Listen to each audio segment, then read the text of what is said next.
News Radio KMAN weather. Chance of precipitation at 50% tomorrow, starting at 1. Also a chance of thunderstorms in the afternoon with a high of around 84 on Wednesday. 30% chance of rain Wednesday night between 10 and 1 a.m. mainly. After that, partly cloudy with a low around 53. Sunny and a high near 77 on Thursday, mostly clear and a low of 57 Thursday night. 40% chance of showers on Friday with a high near 68. Right now, overcast and 70 degrees in Manhattan. The game is next on News Radio KMAN. Weather on News Radio KMAN is brought to you by Sunset Zoo. Memberships are a fun way to experience the zoo. Pick up your membership and enjoy the Sunset Zoo all year long. The following is an exclusive presentation of News Radio KMAN, your home for K-State athletics. It's game time. This is The Game on News Radio KMAN.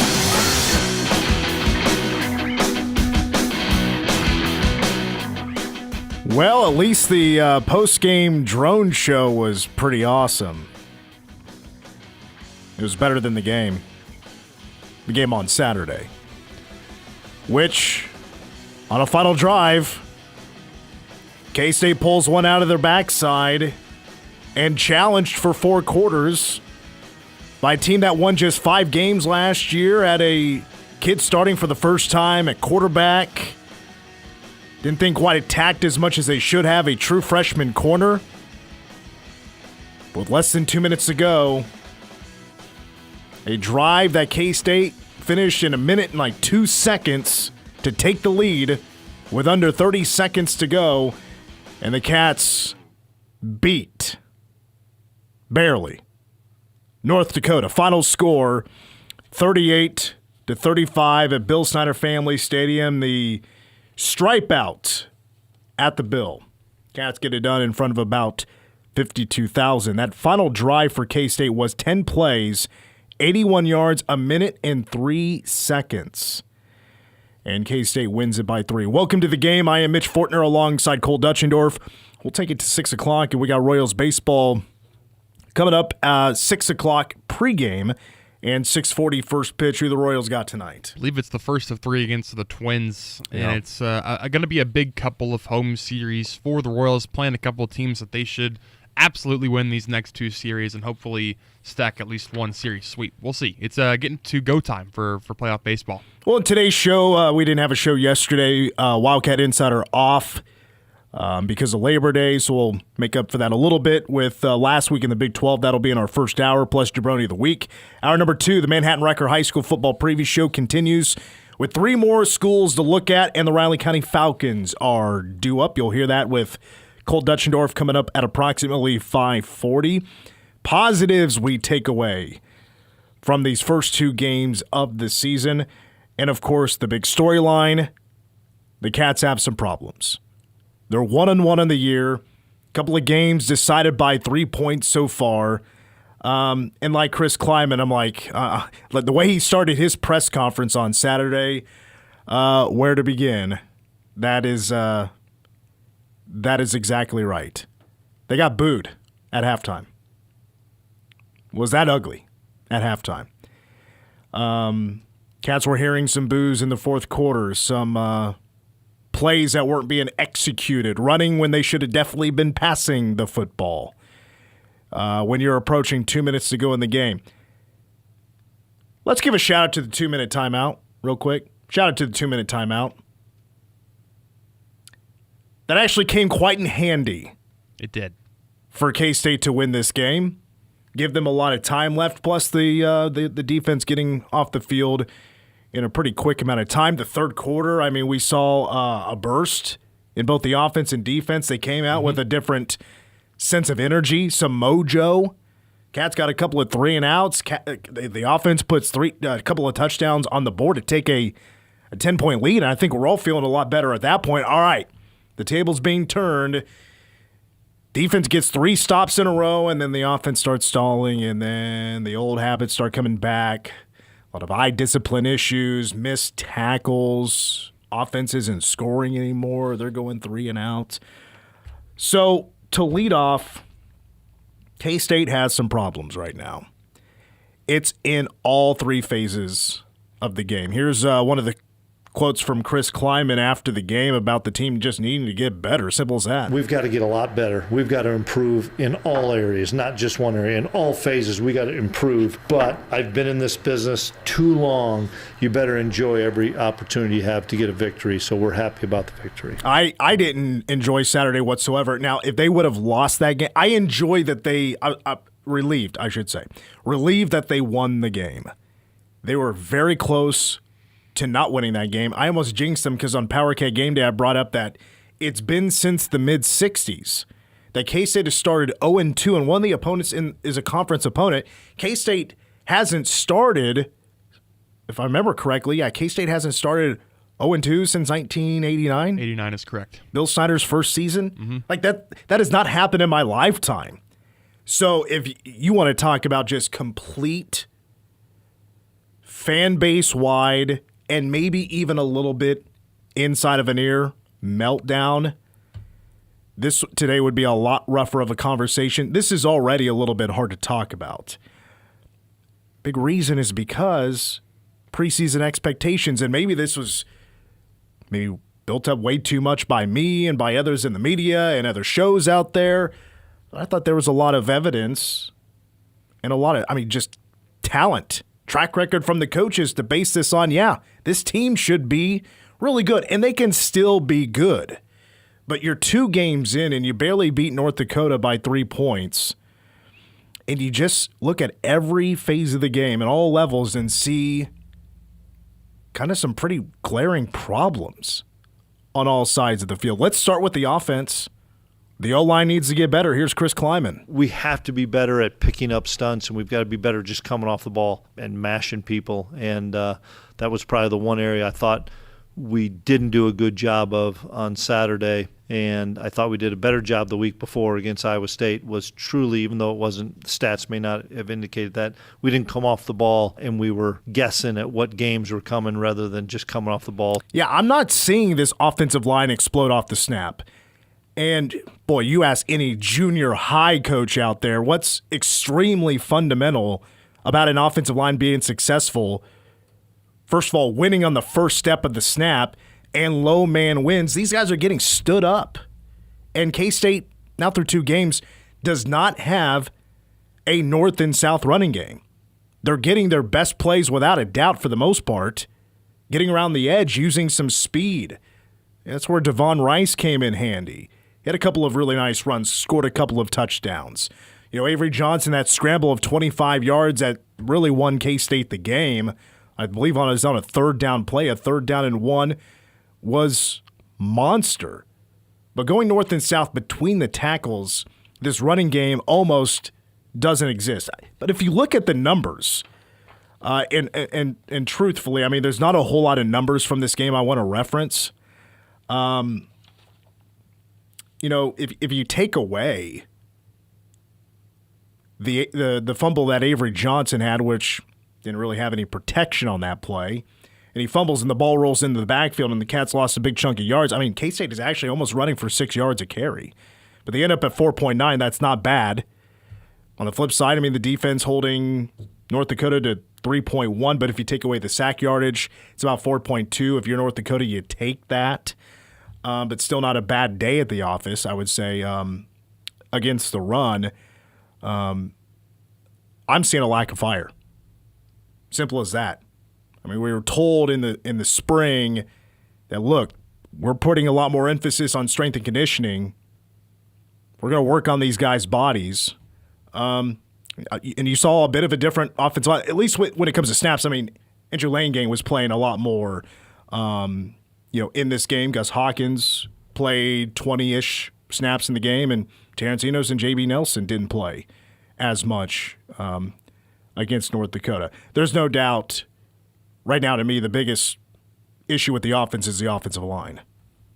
And for specifically in the run game, I thought actually they've been pretty decent in protecting Avery when he's dropping back to pass. There's been some times where Avery's had to navigate out of harm's way.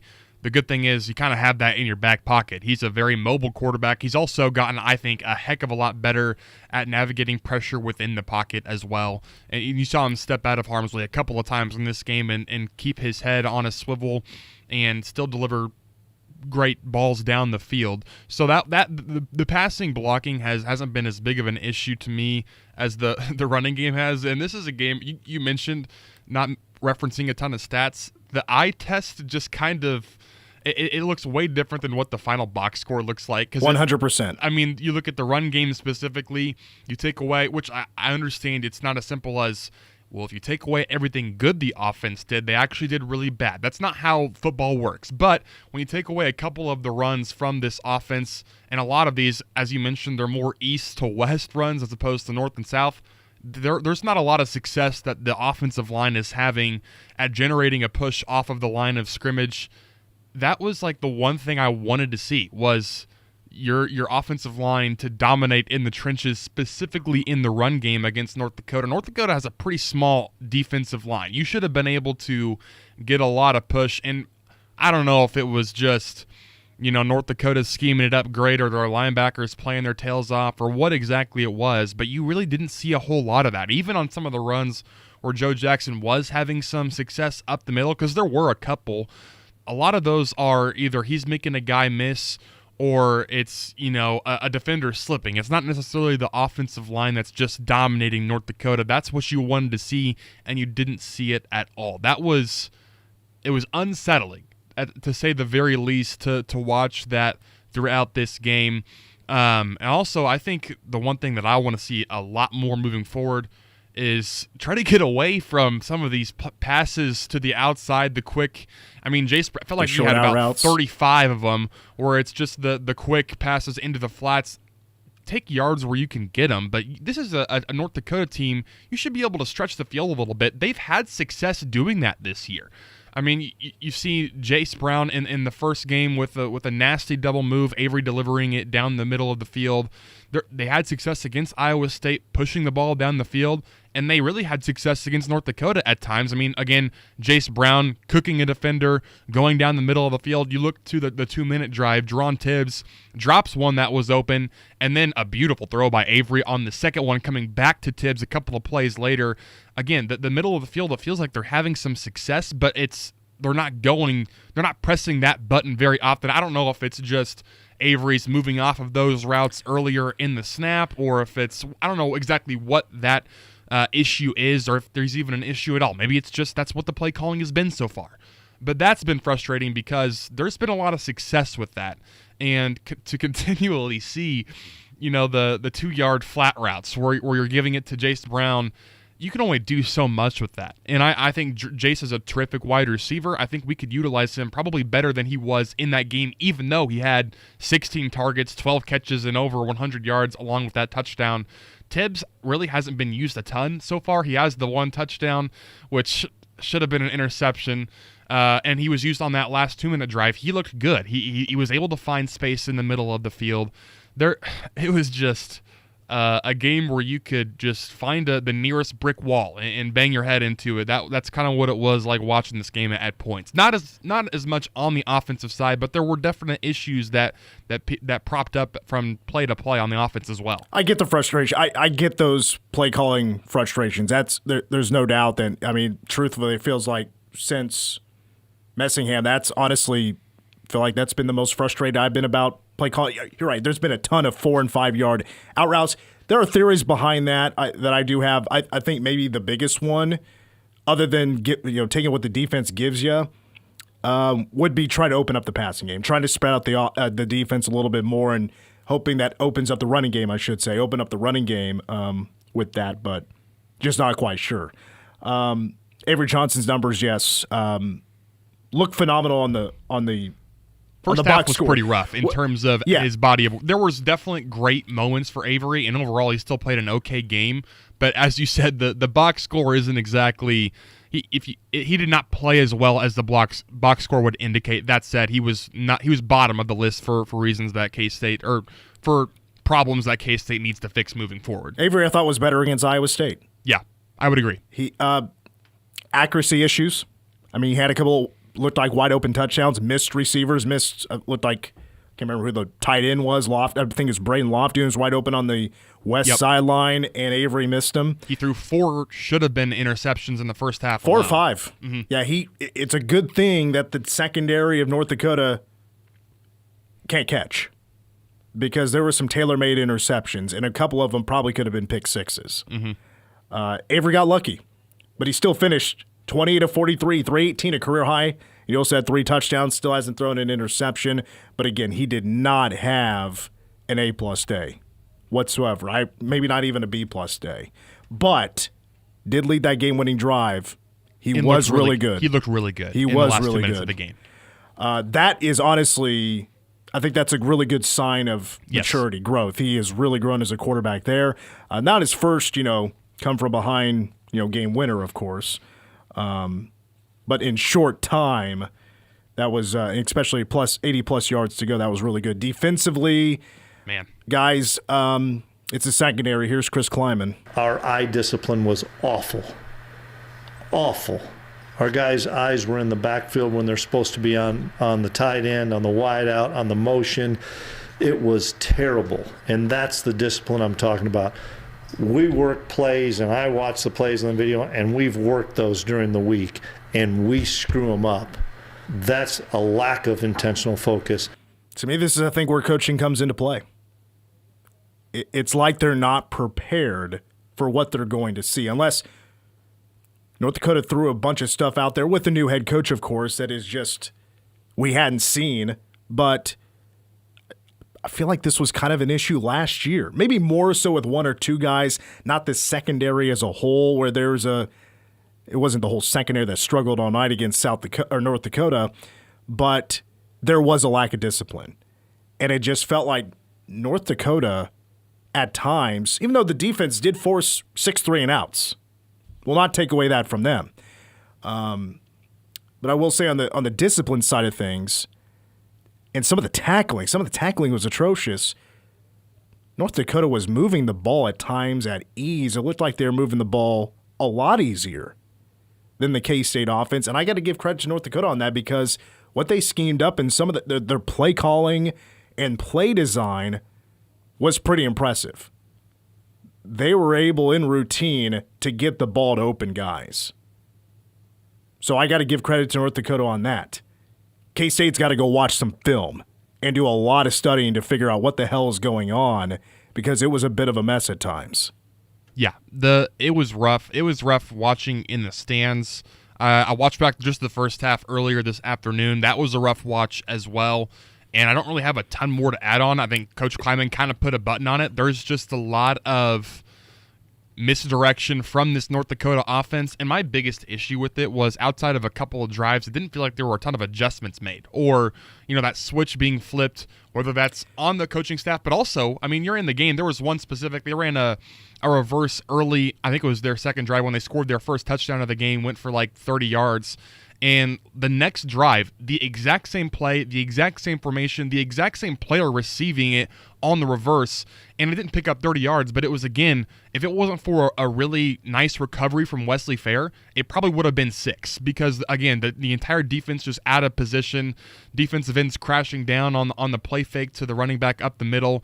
It was very frustrating to watch. I'm sure it was frustrating for the defense themselves in the film room.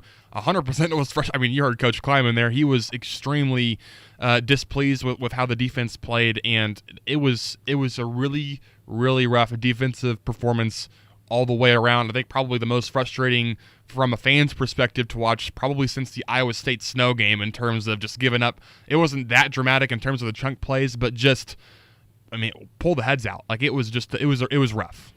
I would say the adjustments that were made was just personnel. Right. Marion Fortenberry is getting more playing time. Daniel Cobb's got more playing time. They were, in the fourth quarter, they were making a couple of plays. I thought Zayshawn Rich was pretty good. Donovan McIntosh wasn't very good. Quay Moss, he's definitely the one in the secondary that I'm liking the energy from the most. And truthfully, and I believe Coach talked about this, was it on Monday, BJ Payne's got to step up. Mm-hmm. He's too worried about everybody else trying to be that leader. Needs to be making sure he's focusing on his job as well, and that's where he's falling behind, as Chris Kleiman put it. He's pressing right now. So he's a part of that adjustment as well. And then one more thing about this, the defense. Again, the defense wasn't really too bad against the run, but they gave up those 2 touchdowns. The go-ahead touchdown with about a little over, 3 or 4 minutes to go. And it's a rush for like 15 or 20 yards right up the gut, and that happened a couple of times. And again, this kind of goes to giving credit to North Dakota because they won the line of scrimmage. Double teaming, taking the interior lineman out of the play. I mean, Uso did not have a tackle in this game. Damian did not have a tackle in this game.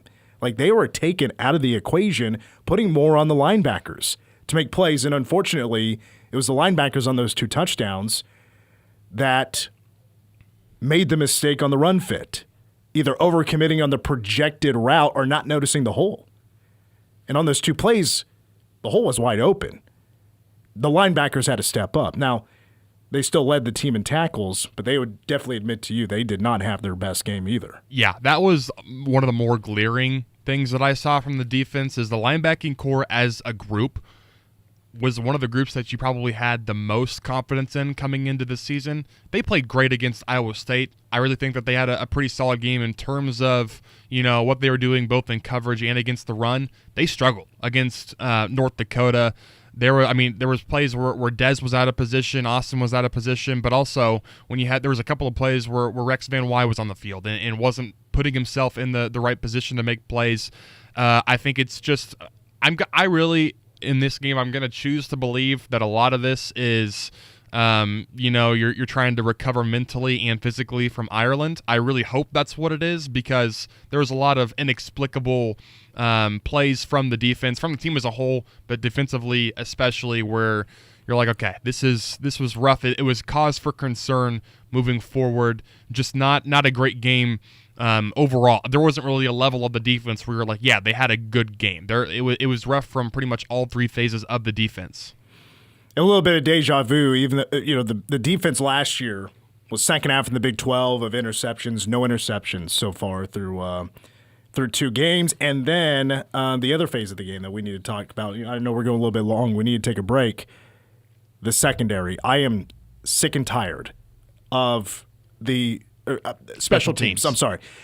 I am sick and tired of these special teams mistakes. 2 straight games, a crucial mistake that somehow both times K-State has managed to get out of that defensively thanks to a fumble and K-State getting the ball back. But I'm also just kind of getting sick of watching kick return or kickoff develop, and here comes the return. And the way K-State sets up on kickoff to make the tackle, it clearly looks like that the opposing team's going to get to the 30, 35-yard line. And then with K-State's developing and watching the lack of blocking and just using more speed to get down the field from the opposing team, you have your fingers crossed K-State can get to the 25. And on top of that, Simon McClannon isn't punting very well. I know he averaged 41 yards a punt in this game, but he's not flipping the field. Like, not once has I felt like he's gotten a really good punt off, except for the first one of the season where he did flip the field. Other than that, his punting is not as much of a factor as it should be. But North Dakota was getting decent field position to start, and actually turned out their average field position is just 1 yard better than K-State, but that's thanks to one solid return. Something has to change on special teams. And you haven't even mentioned the rough running into the kicker. Well, which and the penalty on first down. Yeah, on Jaden Rowe, which that actually led to a North Dakota touchdown. Correct. Just there's a lack of discipline. Another thing I need to mention is just getting personnel out on the field for the defense on PAT. The first one, K-State had 9 guys out there. How do you just roll out 9 guys for PAT? So they ran on a 10th one, then 10 guys on the field. Still didn't have enough. That happened multiple times against North Dakota. It feels like a big old mess that we're not on the same page. We don't know when we're supposed to be out on the field. And plus, I brought this up during the press conference, kind of, bringing up, Sterling. who, had a pretty decent punt return against North Dakota. I want him on kickoff return. I think he's right now K-State's best option, who's not really playing much, to go house one. I think he has more of an instinct than anybody else on the field. Not to take anything away from Bryce Norenberg, but I think I trust Sterling a little bit more. He hasn't turned it over. He's catching everything. I think he just has the intuition to be a great return guy. And he almost broke one. Got chopped down the legs, and if he breaks that tackle, he's gone. I want Sterling on kickoff return. The ball's not going in J.B. Price's direction. I think we need more of a legit threat in that kickoff return side of things. Give K-State more of a chance to get a better return. All right, we need to take a break. When we come back, to make up for not having a show yesterday, last week in the Big 12, who impressed, who did not impress? That's coming up next. The Game. You're in the game on News Radio KMAN. Whether it's game day or a night out with great live music, Bottle Cap Sports Bar delivers the atmosphere you're looking for. It's Manhattan's go-to spot for catching every Wildcats or Chiefs game and enjoying live music that plays the songs you actually know. Come early for a good seat, great music, and cold drinks served up right. Stay in the loop. Check out their Facebook page for the full schedule of events. Bottle Caps, where the music's live, the game's always on, and the vibe is just right. Bottle Cap Sports Bar located on West Anderson across from Dairy Queen. Manhattan Broadcasting is keeping it local. Dollars spent locally today help build a better community for tomorrow. WTC Fiber Internet is on its way to all of Manhattan. Sign your home or business up today at WTCKS.com. No contracts, no data caps, or overage fees. Fast, local, reliable. WTC Fiber Internet. Sign up today at WTCKS.com. It's time for spring cleanup. Find what you need in the brands you love at Midwest Ace Hardware. Make yard cleanup easy with Ego or Stihl trimmers and blowers. Fertilize and seed your lawn with Scotts. And enjoy cookouts all summer long with Traeger, Blackstone, Weber, or Big Green Egg. Ace is the place with the helpful hardware folks. For a once-in-a-lifetime experience, engagement ring shopping simply can't be duplicated on a computer screen. At Fifely Jewelers, you'll be pleasantly surprised by our pricing compared to buying online, and we offer financing. Plus, you'll have peace of mind by shopping locally with Fifely Jewelers. Manhattan Broadcasting is keeping it local. Find more great local businesses plus special deals and offers when you keep it local on our website. Ben Folds and piano. Live in concert. McCain Auditorium, September 9th. Get tickets now at mccain.kstate.edu. I'm Dan Patrick, and this is Above the Noise. The Bears and their GM Ryan Poles have taken plenty of heat for their inability to consistently put a winning product on the field. And yes, some of the criticism is valid. But to fully understand where the Bears are now, you have to remember where they started. Poles took over in 2022. Chicago had the most dead cap space in the NFL, a crippling number that made roster building nearly impossible. Fast forward to 2025, and the picture looks very different. The Bears now boast what was once considered a generational quarterback prospect, a retooled offensive line, and a collection of promising young weapons. On top of that, they flipped the script financially, owning the least amount of dead cap in the league. Pair all of that together with a new head coach, praised for his innovative offensive approach, and the foundation finally looks stable. There have been misses and setbacks, no doubt, but when you compare 2022 to today, the Bears have come a long, long way. I'm Dan Patrick, and this is Above the Noise. You ever wonder why Verizon charges twice as much as Pure Talk for the same basic service? Think it might have something to do with the fact that Verizon spends $12 billion a year on advertising and promotion? That's billion with a B? Yeah, Pure Talk doesn't spend that kind of money on commercials. That's why they can offer unlimited talk, text, and plenty of data on a blazing fast 5G network for just $25 a month. Save an additional 50% off your first month when you dial pound 250 and say the words micro. That's pound 250, micro.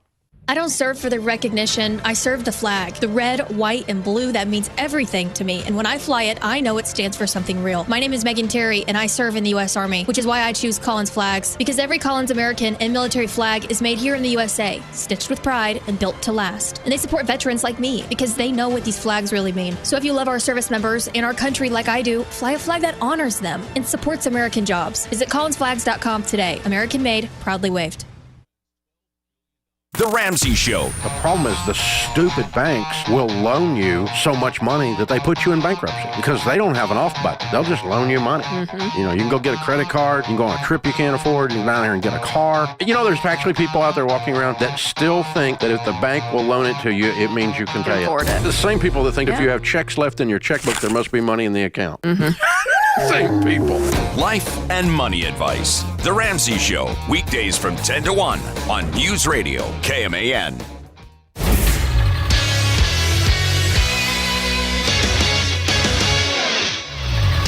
I'm Cole Dutchendorf with the Game Sports Update brought to you by Bottle Cap Sports Bar. After a last-minute touchdown was the difference in K-State's Saturday night win over North Dakota, Chris Kleiman's football team was back at it yesterday, going over film that highlighted their flaws. We probably put too much attention on Ireland, you know, and rather than turning the page of saying, we know you guys are tired, we know we're getting your bodies back, we probably emphasize that too much. That's on me, that now we're in a rhythm of it, that there are no excuses, and we've talked about that with the guys. It's not a talent issue. We have good talent. It's an execution and a little bit of a discipline issue, and those things are going to get corrected. Army visits Bill Snyder Family Stadium Saturday evening with kickoff at 6 and coverage beginning at 2 that afternoon with PowerCat Game Day on News Radio KMAN and 101.5 K-Rock. K-State soccer remained unbeaten in the 2025 season with a 0-0 draw at Harvard on Monday. The Wildcats have gone unbeaten in 5 consecutive matches for the first time in school history and have established a new school record for consecutive shutouts and consecutive shutout minutes with 450. The Kansas City Royals reinstated top prospect Jack Caglione from the injured list and promoted Carter Jensen, their second-ranked prospect from AAA Omaha, on Monday. They'll be in action starting a 3-game series against the Angels on Tuesday night.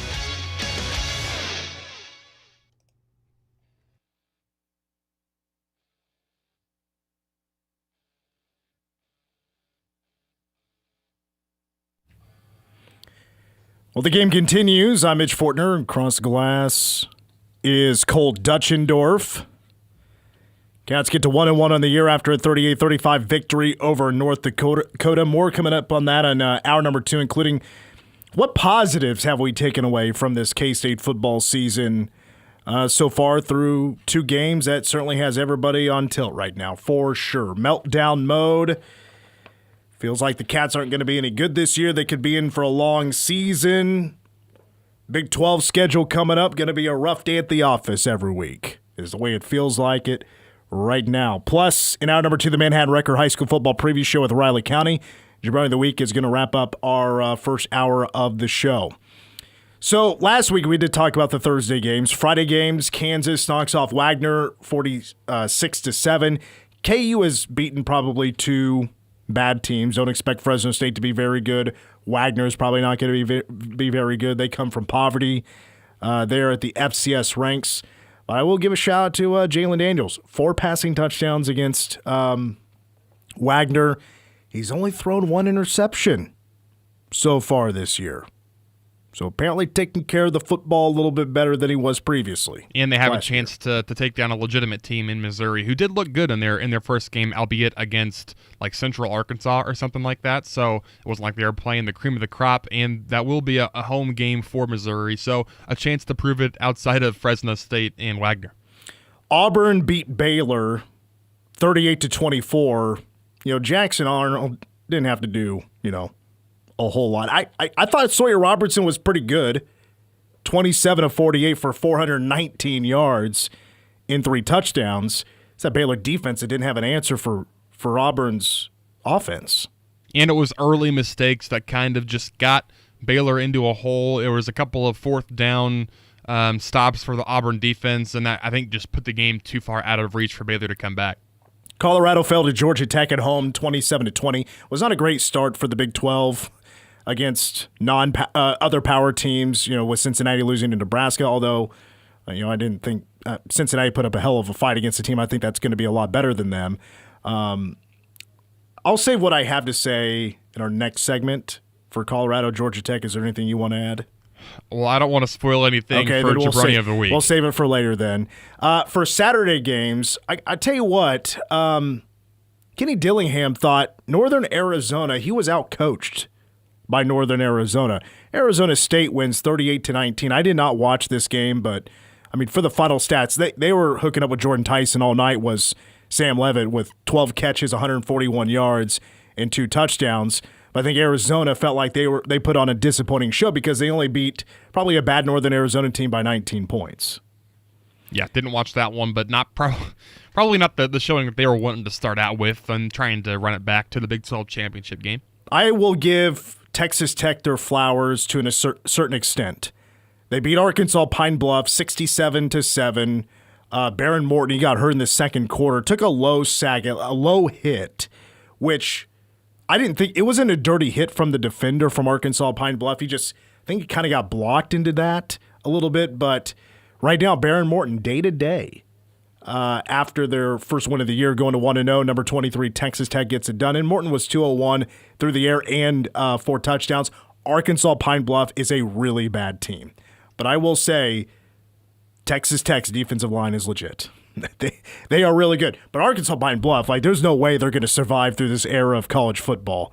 Their uniforms look like what Cal wore. I think they're Cal hand-me-downs from 2003 when K-State played them at Arrowhead Stadium. Those are some old-looking, loose sleeves type of uniforms. They are old. Cole's going to look that up to see what I'm talking about. But Texas Tech, nonetheless, wins by 60 points. Yes, they are. That is, I can confirm everything that you just said. West Virginia beat Robert Morris 45-3. BYU shuts out Portland State. Portland State now 0-2. They played week 0. 69-0, that final score. They did a very good job running the football. I thought Arizona defensively, Arizona beat Hawaii 40-6. So, that Japanese kicker for Hawaii, was he the only one that scored for them? But Arizona defensively, I thought was really good. I think all of last year I didn't see them play this good of defense. But I will say, saving the 2 teams for last that I was the most impressed with, Utah. If anybody lived up to the hype and maybe even exceeded the hype in week 1, it's got to be Utah. Devin Dampier was 21 of 25 for 206 and 2 touchdowns. He led the team in rushing with 87 yards. He scored another touchdown that way, so he counts for 3 touchdowns. He can really zip the football, likes to sidearm it a little bit, very accurate. And I thought their offensive line was really good. And to that note as well, the defensive line and the defense just as a whole for Utah was really good, as expected from a Utah team. And they beat UCLA 43-10. And it just so happens now it looks like the Big 12 is giving out awards for offensive and defensive lines of the week, and Utah won both of those honors. Utah looks legit. And I think the biggest thing for Devin is he kept the ball out of harm's way. I mean, that was the one thing he struggled with mightily at New Mexico last year. He had A, an efficient game, and B, no turnovers. That's a pretty good way to start your career in, I believe it was Utah's first win at UCLA in a couple of years. It was 2018 was the last time they won. So that was a good step in the right direction for the Big 12, bouncing back after the previous 3 losses for the conference against other power opponents. The Big 12 looks like the 4th best conference in America. No good. Not going to get any love from the committee in the postseason. And then here comes TCU on Monday night. Last night, I'm sure the ratings were through the roof because everybody wanted to see Bill Belichick coach college football. Well, his first day coaching a football game for North Carolina, boy, could it have gone worse for North Carolina other than scoring the first touchdown of the game. Which they looked really good. You're like, uh-oh. I mean, North Carolina. And then it was downhill from there. I mean, well, TCU's defense showed up after having one good play on the first drive, and then the offense was just unstoppable. 48-14. Chapel Bill was about empty by the time we hit the middle of the third quarter.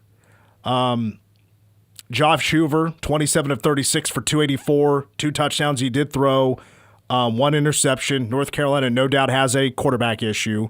Horrible pick 6 thrown by Gio Lopez. Max Johnson was okay. Didn't really throw too many meaningful passes. North Carolina could not run the football, and Barnes for TCU can run the football. Battle had that long run of 28 yards for a touchdown. Barnes had the run of 75 yards for a touchdown. Like, TCU came out looking a lot better, and not just the quarterback position, kind of all over the place. And that was led by Bud Clark on defense, who had the pick six. He had 5 tackles in the game. And this was also a big TFL game for TCU, who had 8 in the game. Like, everywhere you looked, after that first possession for North Carolina, TCU was really good in all phases. It made me jealous. And by the way, North Carolina's backup quarterback, same age as Bill Belichick's girlfriend. Just wanted to throw that one out there. Well, so somebody pointed this out. This is not my research, but TCU had 48 points in the game. It is believed, I guess we don't know exactly how old Jordan Hudson is, but apparently the age difference between Bill Belichick and Jordan Hudson is 48 years. And I don't think we only got one camera shot of her. I think it was just kind of like right there at the beginning of the game. Mm-hmm.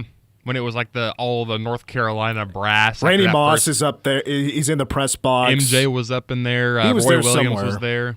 Mm-hmm. Oh, yeah. I mean, everybody had to come out of the woodwork to see Bill Belichick do it. The North Carolina Mount Rushmore. No, it was a bad day. No. Bad day at the office for Bill Belichick. I mean, it has to be. They say Bill Belichick, nobody's better at coming off a loss than Bill Belichick. Well, first of all, I mean, this is a bit of a different animal now that you're in college football. But next they have Charlotte. We're on to Charlotte. And they're playing that game at Charlotte. Interesting. What a weird schedule that is. I might as well just play that at the Panthers Stadium. I also think I believe I saw a stat, it's the most points that North Carolina has ever given up in their an opener. Opener. Yeah. And that's for one of the best defensive coaches of all time. All right, we got to take a break. That's last week in the Big 12. And I'll say it again. TCU was very impressive. Right now, it's just one game. I was blown away by Utah. That was a pretty entertaining performance. And I had my doubts heading into the year based on the turnover history of Devin Dampier, the offensive coordinator also coming over. I figured they'd be good defensively. Plus, I didn't know what to expect from UCLA. They bring over the $1.4 million kid from Tennessee that he didn't get his money. And, UCLA sucks. It's going to probably be a long season for the Bruins in the Big Ten. We take a timeout. Jabroni of the Week wraps up hour one after these words. Your home for K-State sports. Well, today the color of choice is purple as K-State has beaten Nebraska for the first time in Manhattan since 1959. This is The Game on News Radio KMAN. Can you help me access my work computer now that I'm working from home? We can do that. Is it possible for you to troubleshoot my computer without me coming into your store? We can do that. I'm getting messages that my password's been compromised by hackers. We can. And that I have malware installed. I don't even go to the mall. We can do all of that. Fox Business Systems business level support. We can do that. Call 776-1452 or stop by 531 Fort Riley Boulevard. WeBuildSolutions.com. I'm Brad Jones, owner of Home of the Flint Hills, where every day is designed with you in mind. We offer a warm, secure, and inspiring home for seniors where independence is honored and your choices always comes first. Experience beautiful, private residences filled with luxurious amenities and a dedicated team of compassionate caregivers. At Home of the Flint Hills, we're more than just a senior living community. We're a place where you're respected, empowered, and free to live life your way. Enjoy the comfort of staying in one place as your needs grow. That's true age-in-place living. Visit homeoftheflinthills.com to schedule your tour today. Blueville Nursery's Horticulture Hints radio show comes to your radio every Friday morning at 10 a.m. We will discuss timely gardening and landscape topics to help you keep your lawn and garden in tip-top shape. Blueville Nursery has been your local landscape service and garden store for over 50 years, and we want to share our time-tested techniques with you. From vegetable gardening, spring and summer annuals, to shade trees and lawn care, we'll cover it all. You're welcome to call into the show to ask questions that apply to your own landscape or garden. Stay tuned to Blueville Nursery's Horticulture Hints radio show every Friday at 10 a.m. right here on News Radio KMAN. Orthopedic and Sports Medicine Center offers innovative, cutting-edge physical therapy, from blood flow restriction rehabilitation, dry needling, DARI-A biochemical movement analysis, fall prevention, and return to sport. OSMC Physical Therapy has over 75 years of combined treatment experience and deliver a successful and positive outcome while making the rehabilitation process pleasant and enjoyable. At Orthopedic and Sports Medicine Physical Therapy, no referrals are needed to schedule your therapy appointment. For more information, visit us at kansasortho.com. Melissa Etheridge.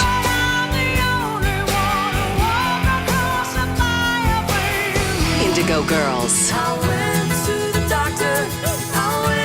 Yes, We Are Tour. October 7th, Kansas State University, McCain Auditorium. Tickets on sale now at mccain.k-state.edu. Don't miss Melissa Etheridge and Indigo Girls. I'm the thread that's already inside the house. In the closet, under the bed, in the car. But I don't want your money or your TV. I can't be scared away or negotiated with. I'm patient and quiet. I don't sleep. You can't call the cops on me. You can't even see me. I'm the threat of family fire. And as long as your guns aren't stored securely, I'll be there. Protect your family. Secure all your guns. Learn how to make your home safer at endfamilyfire.org. That's endfamilyfire.org. A public service announcement brought to you by Brady and the Ad Council. The Cats play on News Radio KMAN. To the 10, 5, to the goal line, touchdown, Dylan Edwards! This is the voice of the Wildcats, Wyatt Thompson. Join me, Stan Weber, and Matt Walters for every game this K-State football season as the Cats challenge for a Big 12 title. Coverage begins 4 hours before kickoff with Power Cat Game Day on the flagship of the K-State Sports Network, News Radio KMAN. What a play for the Wildcats! News Radio KMAN weather. Chance for rain tomorrow, mainly starting at 1 p.m. into the evening, with also a slight chance of thunderstorms. Chance of rain at 50% with the high near 84. 30% chance of showers and thunderstorms Wednesday night. After that, partly cloudy with the low around 53. Thursday, sunny with the high near 77, mostly clear and a low of 57 on Thursday night. High is 68 on Friday with more chance for rain. Right now, 70 degrees and overcast in Manhattan. Know your role and shut your mouth, you jabroni! You jabronis hit the jackpot! That Hollywood blonde jabroni, Hulk Hogan! Ow! Is this jabroni's name? Jabroni of the week. Before we get to the jabrones for this week, I've just been handed some K-State volleyball tickets. Tomorrow at Morgan Family Arena, the Cats taking on NC State. Looks like we paid $16 for the pair. I'll let them go for free. How about that? So go ahead, if you want the tickets to K-State volleyball, tomorrow night, 6:30 at home against NC State, text volleyball to 785-537-1350. Get that phone number, 785-537-1350. We'll find a winner. Coming up in hour number 2. All right, let's get to some jabrones. 3 dishonorable mentions. I'll finish up with my official jabroni of the week. My first dishonorable mention, I'm going to have to give it to the Oregon Duck mascot. A couple of reasons. One main reason and a couple of things to respond to it. Was going to do some on-field bit before the team ran out onto the field for their game against Montana State.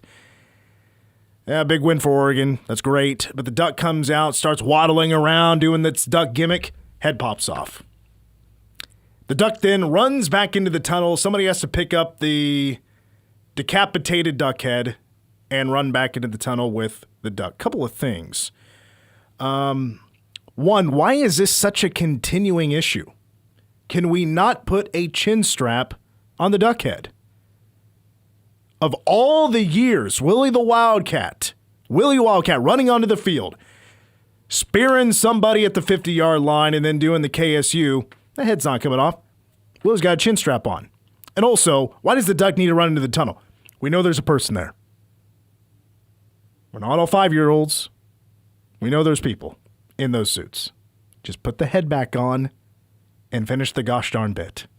And we can all cheer and applaud after the thing's done, and one of the coolest mascots in college football gets the flowers he deserves. I also think, because obviously the reason he's running back in is so he doesn't get recognized. I was reading about some like Oregon Duck mascot lore, but also wouldn't it have been easier to just put the head back onto the mascot? That feels like it would have been easier than sprinting back into the tunnel. Also, probably less of a chance of getting recognized. Just keep your head down. Go pick up that head, throw it back on, do your thing. I don't think we need to make a big deal about this. My next dishonorable mention, I got to give it to the sad Alabama fans. I enjoyed laughing at you people this weekend because for the first time since 2002, Alabama lost a season opener. And it was to a team that won 2 games last year. Florida State knocks off Alabama 31-17, and there's a couple of videos that went viral. One of them was on TV of an Alabama fan just flipping the bird, but just something about Alabama fans on the road leaving a stadium in the third quarter, and they're all giving the bird to these people that's filming them. Alabama, I know you hate to hear this, but nobody is afraid of you anymore. Nick Saban is gone. Washed. Kalen DeBoer might get fired after this year. It is buyout. Look away, Bama fans. Look away. Consider this poverty for Alabama. I don't even know who they play next week. My last dishonorable mention, I'm going to go with the head coach of the Colorado Buffaloes, Deion Sanders. So the Yellow Jackets of Georgia Tech, they take a late lead, minute 7 left. They're in Boulder. They're up 27-20. Well, it's Buffaloes football. They have 2 timeouts left. Well, Colorado runs a couple of plays. One goes like 2 yards, stays in bounds. Clock is rolling. Another play just short of the first down, stays in bounds. Clock is rolling. Deion does not take a timeout. Of their 1 minute and 7 seconds left on the clock, by the time they got the clock stopped on the third play and Caden Salter is running all over the field to try to get out of bounds, less than 20 seconds to go. Horrible. I was aggravated. I mean, horrible. Clock management. Oh, man. By Coach Prime. Here's his reaction when asked about that clock management. I think we got out of bounds a couple times, so we didn't have to take them. So that's what transpired. We got out of bounds, I think, on both sidelines. And that's what happened after the first. I think we got a good play, and we caught the ball, I think, for 9 yards. We got 1 yard to go. So if you get the first down, the clock stops. So it don't make sense to really use your timeout in that sense. So we were just really trying to preserve them till we certainly needed them. So, I mean, I don't want to go home with timeouts. They don't do me no good, but you got to be strategic as well. Just burning timeouts just to burn them just so you guys won't say nothing, that don't make sense at all. But I think we got out of bounds a couple times, which preserved it for us. And we had incompletions. Okay, so that the time that Caden Salter got out of bounds, 18 seconds left. That was after the third play of the drive. Because where they had the first play was, oh my goodness, the stinking screen pass to the right side. I'm like, 2 yards. There's a minute and 7 seconds left, and we're just dumping it off into the flats. What are we doing here? Yeah, it was pretty bad. But under further review, Coach Prime, you didn't want to burn those timeouts. You wanted to hang on to them. Well, guess what? You went home with 2 timeouts in your pocket. They didn't use any of the timeouts. They got a Hail Mary attempt around midfield. It's short. At least they got 5 for next week. Yeah, something like that. All right. But my jabroni of the week. By the way, here there's a foot he has that doesn't have 5. I should have said that 2 minutes ago. Okay. I'm glad you're laughing. I thought it was funny. Somebody just T-boned somebody because they passed out from horrible jokes. Okay. My jabroni of the week, I'm going to go with North Carolina head coach Bill Belichick. Got rocked last night, 48-14 to TCU. TCU outgained UNC 542-222. The 48 points scored by TCU, the most allowed by North Carolina in an opener in history. The game was so bad, a couple of things happened. Kurt Herbstreit was heard on a hot mic calling them garbage. I think he said they're bad or something like that, which I think he tried to make up for, like said something, the people were talking on the headsets, oh, they're bad. No, it had to be about UNC. What else could have been bad other than the Tar Heels? And then Kurt Herbstreit, his dog comes in, one of the short leg golden retrievers that he has, gets up on the table kind of with his front two paws. That's what he likes to do. Kurt said, here's a headset. Call the last 2 minutes of the game. The dog was getting more airtime than Jordan Hudson. Yeah, it was just about the worst opener you could have possibly imagined for North Carolina outside of the first drive of the game. It was just bad in every single aspect imaginable. Were you laughing just to be nice? No, I actually thought it was funny. I don't pity laugh. I thought that was I enjoyed it. Well, coming up next, can I count all of K-State's issues on one hand? Do I need a second hand? Do I need to get a couple of feet into the conversation? Plus the positives. There are positives of K-State football through 2 games. Plus the high school football preview show, all coming up in hour 2 of the game next. This is The Game on News Radio KMAN. Getting verified just got easier and cheaper. The Kansas State Fair ticket packs are your all-access pass to food, fun, and big-time savings. Grab the couples pack for date night, load up the crew with a family pack, or go all in with a season pass. But don't wait, these packs sell out fast. Get yours now at kansasstatefair.com and get ready to be verified. September 5th through 14th in Hutchinson. Take a trip down memory lane with the smell of Grandma's delicious home cooking. The Friendship House will have your taste buds watering with our delicious breakfast every day of the week. Try our French omelets, Belgian waffles, biscuits, and gravy, and more. Hi, this is Jake Trumer, head chef at the Friendship House. We serve hot breakfast every day of the week. Don't forget to come in for lunch and try our juicy gourmet burgers or deli sandwiches served on our delicious homemade bread. Home cooking that's as good as Grandma's, if not better. Just follow the Eldrick Road to the Friendship House at 507 Ashton, Wamego.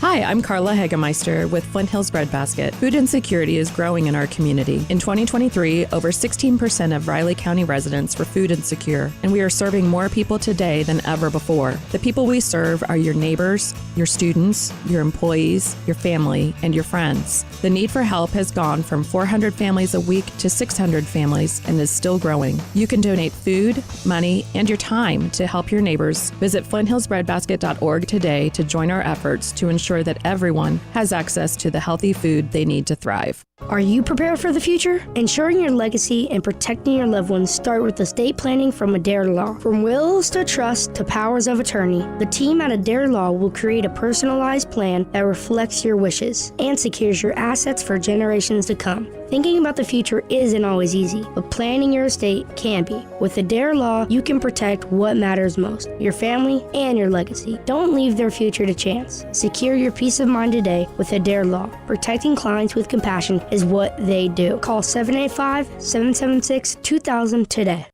Manhattan's first for news, sports, weather, and talk since 1950. This is News Radio KMAN, Manhattan. CBS News special report. President Trump says he will direct federal law enforcement to combat crime in Chicago. If the governor of Illinois would call me up, I would love to do it. Now, we're going to do it anyway. We have the right to do it because I have an obligation to protect this country, and that includes Baltimore. Governor Pritzker says it's not about crime, but immigration, and the city's Mexican Independence Day festivities could be targeted. We have been told ICE will try and disrupt community picnics and peaceful parades. Correspondent Allison Keys. Chicago Mayor Brandon Johnson says the city has been clear. We do not want or need military occupation in our city. The governor warns residents not to take the bait as Latino communities are raided and give the president any excuse to escalate the situation. A federal judge ruled today it was illegal for Trump to deploy troops to Los Angeles. CBS News special report. I'm Cammie McCormick. Now, the latest news from the News Radio KMAN and Manhattan Mercury Newsroom. Coming up, we'll take a look at what's on the agenda for the Manhattan City Commission tonight. We'll also tell you about another Democrat entering the governor's race. And wet conditions lead to a wreck on I-70 Monday. Hello, I'm Brandon Peoples with a check of local news. The Manhattan City Commission meets tonight with a full agenda, including finalizing a survey on a potential indoor aquatics facility. That survey, designed by the ETC Institute, will ask residents how they'd like the city to proceed on the project. It'll also gauge support for broader improvements at Seco Park. Also on the agenda tonight, commissioners will weigh an ordinance allowing condemnation of at least 2 properties tied to the Fort Riley Boulevard Sidewalk Gap project. The consent agenda includes a couple of items as well, including a $400,000 transportation grant to be considered for a mill and overlay project along Fort Riley Boulevard between Paliska Lane and Westwood Road. The City Commission will also look at acquiring easements from at least 8 properties for the ongoing Anderson Avenue Road project. The meeting gets underway tonight at 6 in City Hall. The Riley County Police Department is investigating a theft reported Friday evening in the 600 block of Highland Ridge Drive. Officers say an 18-year-old man reported that his Cartier watch was stolen during an attempted purchase. The loss is valued at $12,000. Police are also investigating a separate burglary reported Friday morning in the 400 block of McCall Road. Officers say a 35-year-old man reported that a suspect broke into his storage unit and stole about $1,300 worth of goods. Anyone with information on either case is asked to call RCPD or Manhattan-Riley County Crime Stoppers. Heavy rains are blamed for a crash that injured 3 people Monday afternoon in Geary County. The Highway Patrol says 24-year-old Riley Brungard of Hoisington lost control of his Jeep along eastbound I-70 near Moritz Road, hitting a Buick parked on the shoulder and pushing it into a Ford pickup. Brungard and 2 people inside the Buick, 63-year-old Tammy Bevan Tyler of Overland Park and 60-year-old Mark Taylor of Olathe, each suffered minor injuries. Just Brungard, though, was transported to the hospital. The truck driver, 24-year-old Jake Sabania of Fort Riley, was not hurt. Kansas State Senator Ethan Corson says he wants to move Kansas forward, not left or right, in his run for governor. I think Kansas has done better when we've had common sense, common ground, moderate leadership who can work with people in both parties to really solve problems. On the Kansas Reflector podcast, Corson said families need relief from everyday costs, including housing and childcare. He pointed to his role in eliminating the state's sales tax on groceries and income tax on Social Security benefits. He's also called for raising Kansas's minimum wage above the federal level of $7.25. Corson says education would be a top priority of his and promised to veto any bill that underfunds public schools or diverts money to private schools. I am really worried about the conversation that we're having around reauthorization of our school funding formula. We need to have robust school funding. It needs to be adequate. It needs to be equitable. We need to stay out of litigation. We need to make sure that our schools and our students, most importantly, have the resources they need to be successful. Corson, who represents Johnson County, joins fellow Democrat Cindy Holscher in the 2026 race. Republicans in the crowded field so far include Jeff Collier, Scott Schwab, Vicki Schmidt, and Ty Masterson. For those navigating life with ADHD, having the right support and practical strategies can make all the difference. That, according to executive function coach Sally Linton, who says connection and understanding are just as vital as any tool or technique. She says making games out of daily rituals can help people better manage their time and focus. For example, you could write your to-do list and say you have 12 things. You take 2 dice and you roll it, and whatever number you get, that's what you do. Or you take a deck of cards and you can integrate the cards to make it fun. You figure out ways to make the non-interesting interesting, and that's what gets the dopamine shift to be able to do it. Linton was a guest on the Within Reason podcast. You can find that on newsradioKMAN.com. And Fort Riley officials are planning some required training this month. In a post on social media, they announced that training areas north of Rubio Road will be closed for all recreational activity starting Wednesday and continuing through September 18th. The Army will be conducting a large-scale training exercise. KMAN News brought to you by L&L Advisors. Local, genuine, and here for you.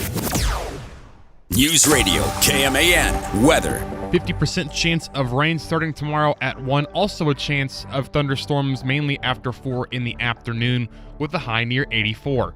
30% chance of rain overnight on Wednesday with a low around 53 and partly cloudy skies. Sunny with a high near 77 on Thursday, mostly clear and a low around 57 Thursday night. 40% chance of rain on Friday with a high near 68. Right now, overcast and 70 degrees in Manhattan. K-Man Daily Weather is presented by Fox Business Systems. How much does downtime cost you and your business? Don't let another second go by. Call Fox Business Systems at 776-1452.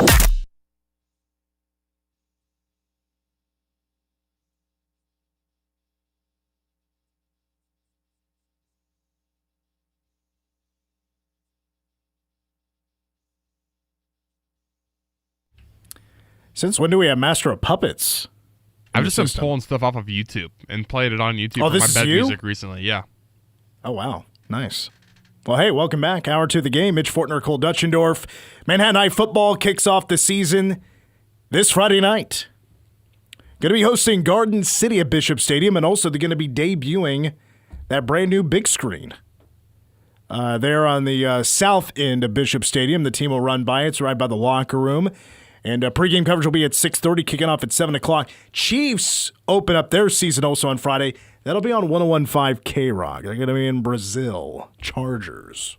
Yeah, really annoyed that they didn't look at the Manhattan High football schedule and try to help me out for my viewing pleasure. So I'm pretty frustrated with them. But I want to give a shout out to Mitch Holtis. I was talking to him earlier today. I was like, well, Mitch, hold on a second. We're supposed to have a Chiefs report tomorrow for week 1. But you're traveling. You're heading down to Brazil. How are we going to do this? So he's going to record us. For us, because we're special. We're in Manhattan. And he just loves us so much. He's going to record a Chiefs report for us to play on the show tomorrow. So that's really nice of him to take a few minutes out of his busy schedule to talk some Chiefs with us, even though he can't be on with us live tomorrow. The game is brought to you by Bottle Cap Sports Bar. You know what today is. Taco Tuesday. $5 for 3 crunchy, $6 for 3 soft, $7 for 3 fried. I highly suggest going with the fried tacos. Plus, stay around for Singo. It's Music Bingo from 7 to 9, 3043 Anderson Avenue, across the street from Dairy Queen. Get some tacos, play some games. Tacos are elite. No question about it. Still to come here in hour number 2.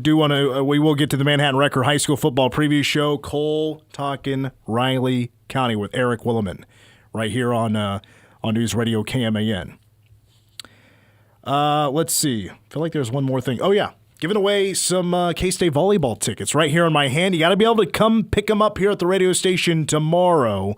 We're open from 8 to 5. Pick them up tomorrow. If you want to win some volleyball tickets for tomorrow's matchup against NC State, 785-537-1350. Text the word volleyball, and we'll try to hook you up with some tickets. We'll give those away later on in this second hour.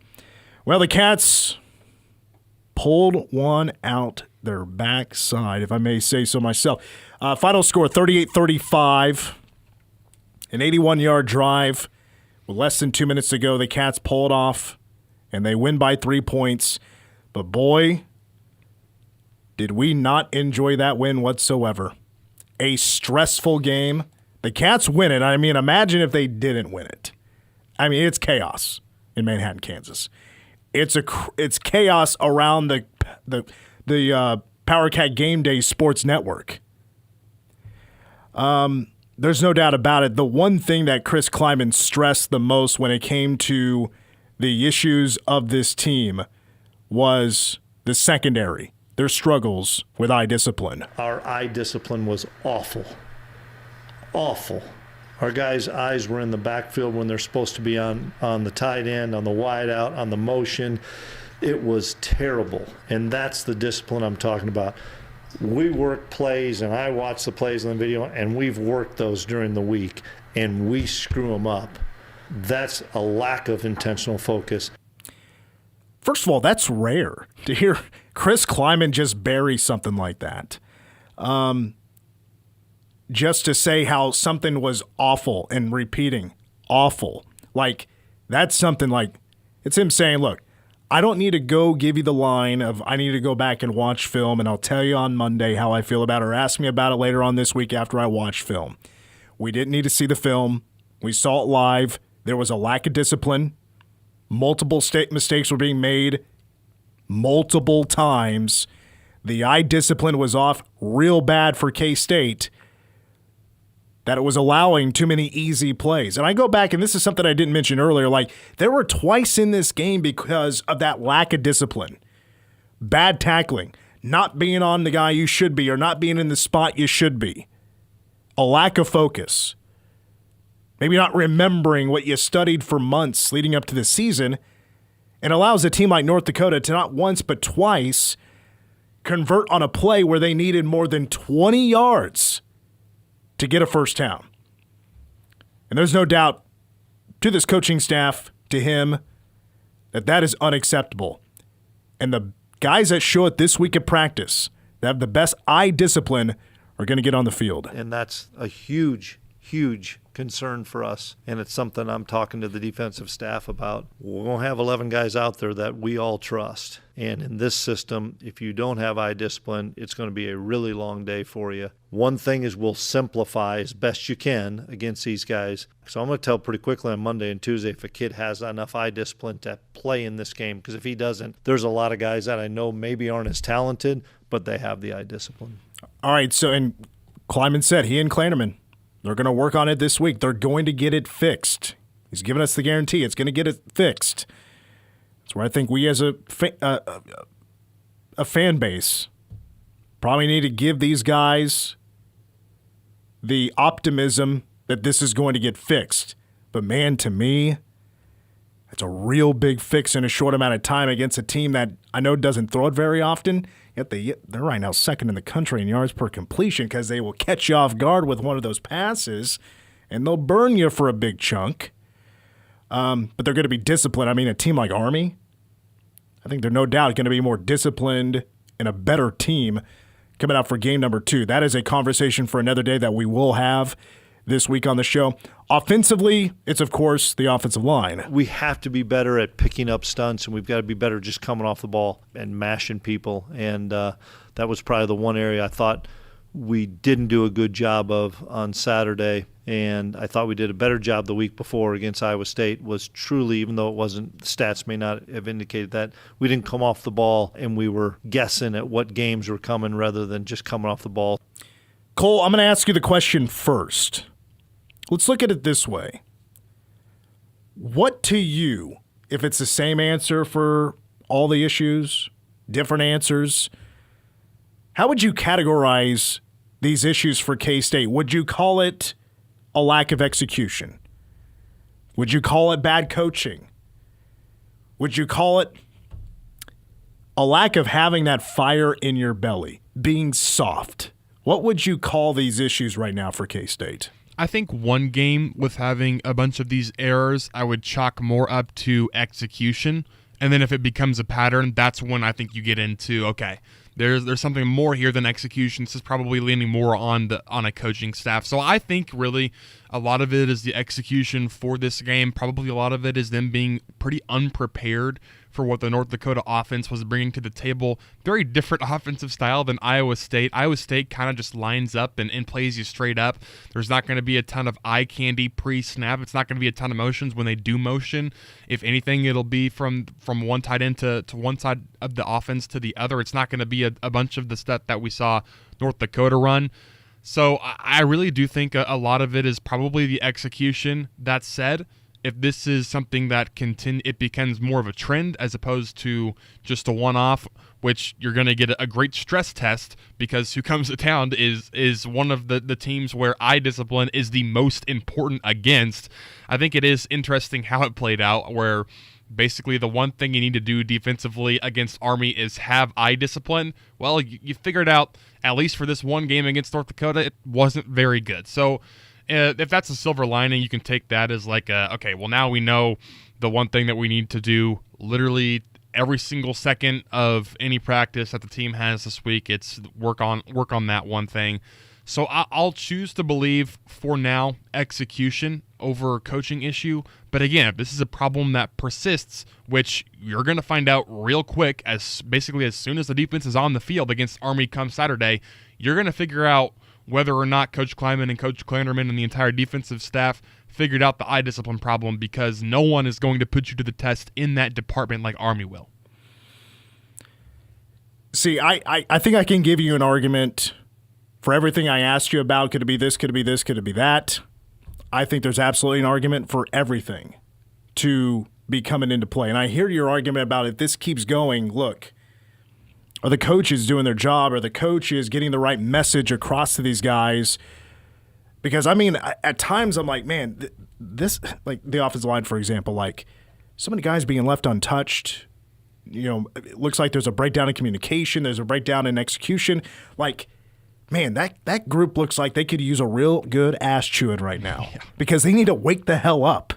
It's time to play football. It's time to go win the line of scrimmage. If you don't win the line of scrimmage, we're kind of screwed, guys.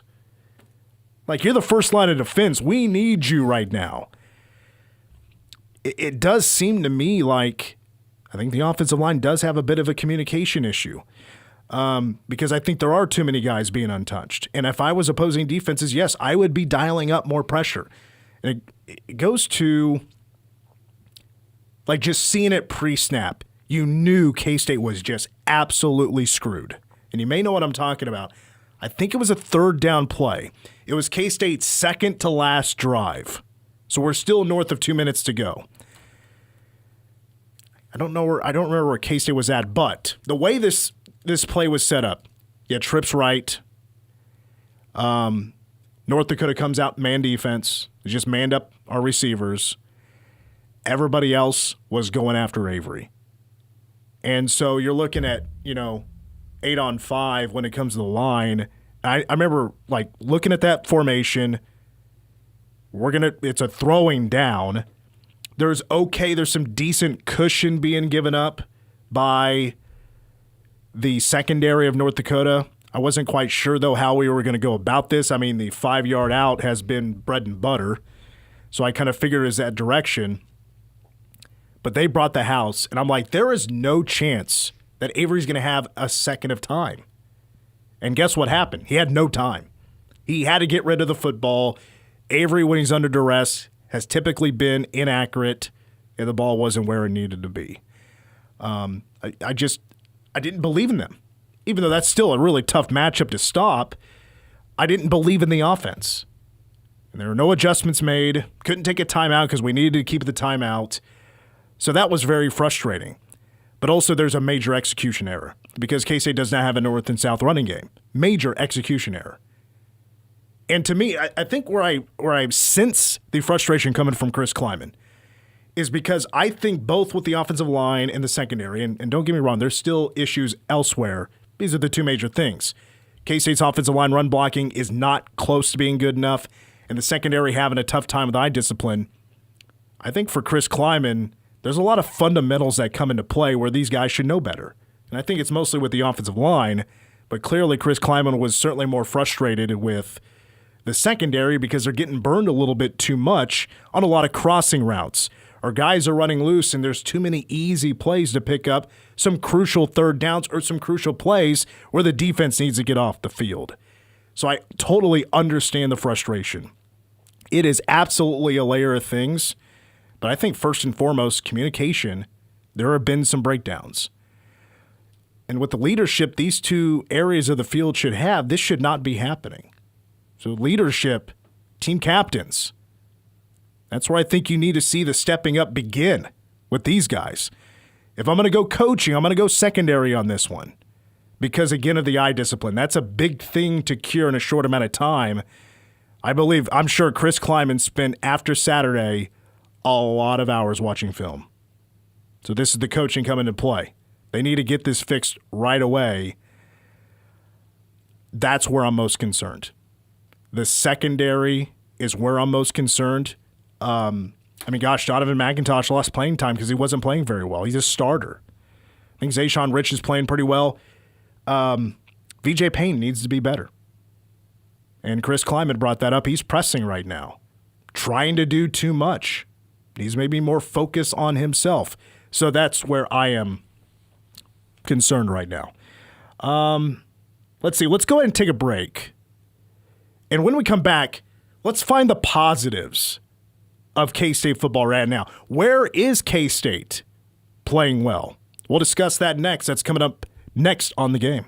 Tweet the game, KMAN, or call 537-1350 and get in touch with the show. This is The Game on News Radio KMAN. It's back to school, and Ashley Furniture is helping you gear up in style. Whether it's a new desk for homework time, a comfy bed for a good night's rest, or stylish storage to keep it all organized, we've got what you need at unbeatable prices. Locally owned and operated, we're proud to serve the Manhattan community with furniture for every room and every budget.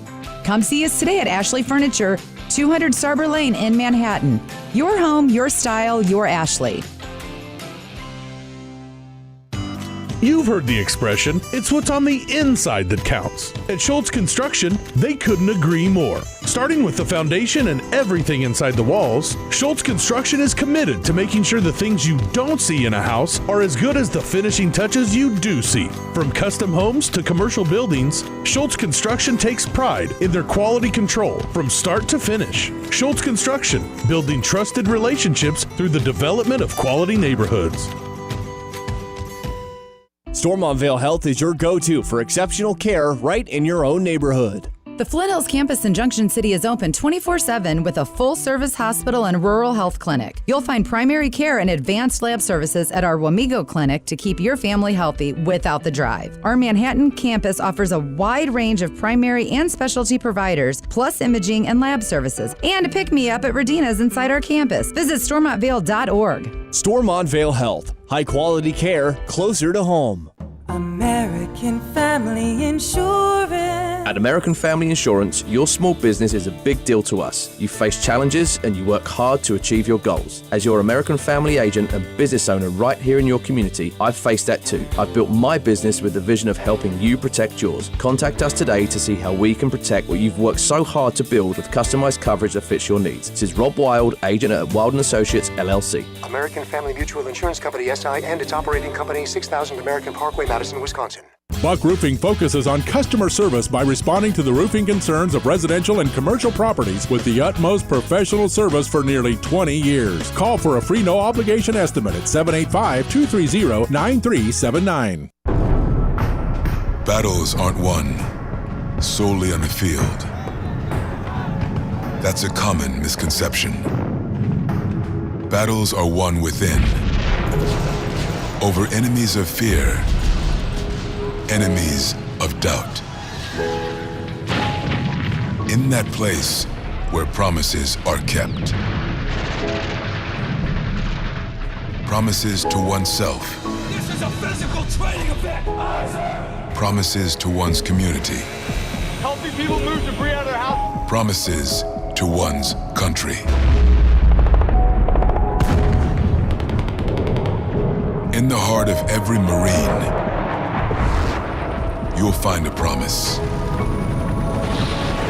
A promise forever kept. A promise of battles won. We asked parents to share their journey of adopting teens. They changed who I am because I can't see life without them in it. Visit adoptuskids.org to learn more. Brought to you by Adopt US Kids, the U.S. Department of Health and Human Services, and the Ad Council. The Cats play on News Radio KMAN. To the 10-5, to the goal line, touchdown, Dylan Edwards. This is the voice of the Wildcats, Wyatt Thompson. Join me, Stan Weber, and Matt Walters for every game this K-State football season as the Cats challenge for a Big 12 title. Coverage begins 4 hours before kickoff with Power Cat Game Day on the flagship of the K-State Sports Network, News Radio KMAN. What a play for the Wildcats!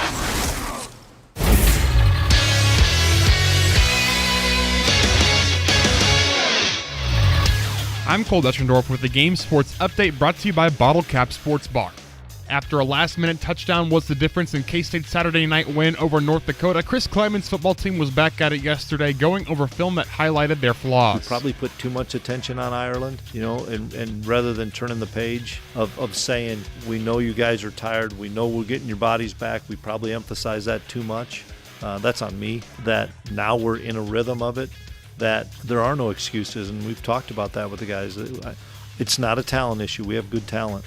It's an execution and a little bit of a discipline issue, and those things are going to get corrected. Army will visit Bill Snyder Family Stadium Saturday evening at 6 with coverage beginning at 2 that afternoon with Power Cat Game Day on News Radio KMAN and 101.5 K-Rock. K-State soccer remained unbeaten in the 2025 season with the 0-0 draw at Harvard on Monday. The Wildcats have gone unbeaten in 5 consecutive matches for the first time in school history. They're also one of 3 teams in the nation to not allow a goal this season and will visit Nebraska Sunday before Thursday, September 11th home match against Colorado Christian. The Royals reinstated top prospect Jack Caglione and promoted Carter Jensen, their second-ranked prospect from AAA Omaha, on Monday. They will start a 3-game series against the Angels tonight.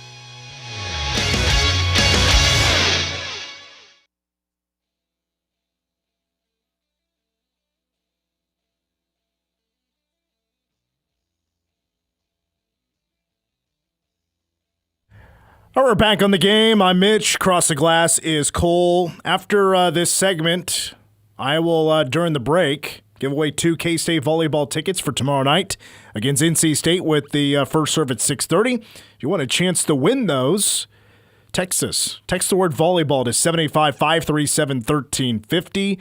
I did get a text a couple of breaks ago about what's the deal with a few of the music choices at the bill.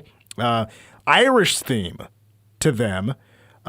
We don't need to have that flashback. Bad, very bad. Well, I would assume one of those songs was probably Dropkick Murphys, which is just that's a sports stadium staple. Everybody plays that song. It's not drawing any ties to the game in Ireland or anything like that.